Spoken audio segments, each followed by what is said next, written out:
now we're going to try pine on yucca. That would be a good East Texas combination, I guess. Gotta get this to burn in.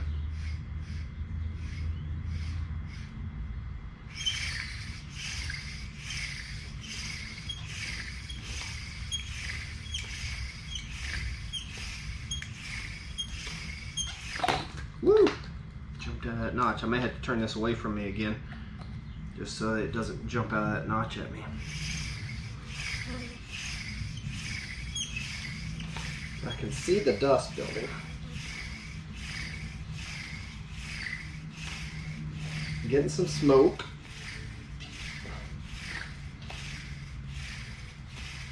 Dust is starting to fill the notch.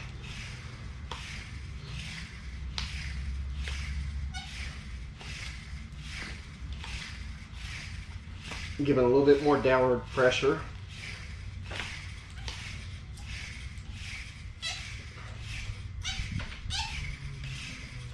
All right, now the dust is touching the actual notch. I see smoke coming from the dust.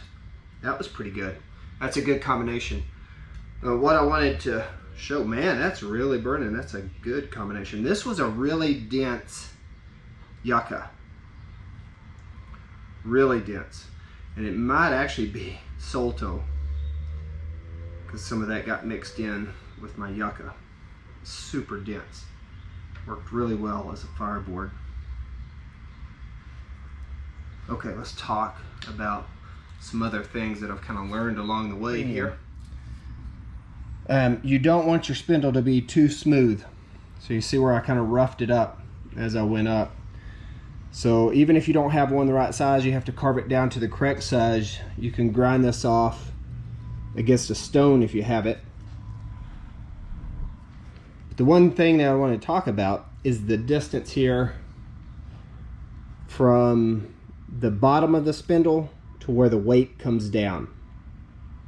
That's important. That can save you a lot of time. And the distance up here above.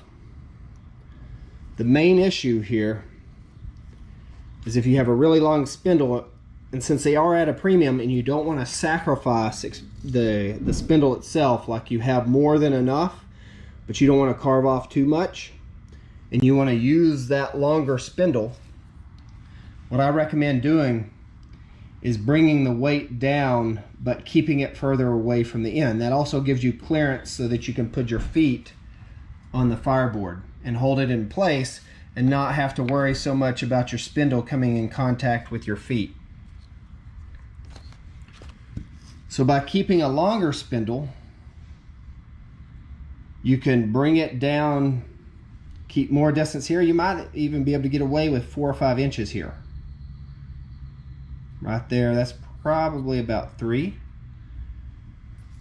But you ideally would want in between 5 to 6 inches above the weight. You don't want too much. I would not go above 6. So right here we're looking at maybe 4.5, 5 inches. That was ideal. You don't want it too short, because then your cordage is going to come in contact with your weight, especially if you're using a log that you've cut, because you have to use more of it to get the same amount of weight for the density of a rock. So this one's 1.2 pounds. But you don't want it too long, because if this spindle is way too long out here, it's going to break. In fact, this was a broken spindle here that was way too long above where it was at. So it's going to break. So you want to keep this length in between, no longer than 6 inches, really no shorter than about 4. So that would be ideal. That's what I'm kind of picking up on as the more I practice this. And then what that allows you to do is, if you use a longer spindle and you keep the weight further up and you have a longer distance down here, is if it does break, you can move the weight down and you still have a good chunk of that spindle that you can use. And so over time you can move that spindle down. You're really only going to be able to get away with moving it about 1 inch from the end. That's as far as I've been able to get these to work. Okay, another thing that I've learned is especially with certain woods like cedar and pine, they'll polish off, and then your cordage really can't get a grip. So what I like to do is take my knife or my saw blade, if I have a multi-tool, and rough that up. Now over time, it's going to polish it off again, but for a couple of different pulls, it'll work. So let's see if we can get that to work again. I'm going to move that up to that rougher area. Let's see if I can get this to burn in.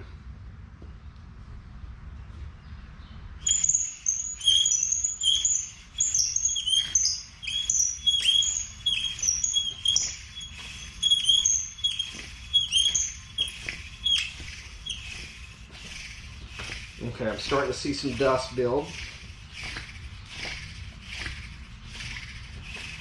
Starting to fill up the notch.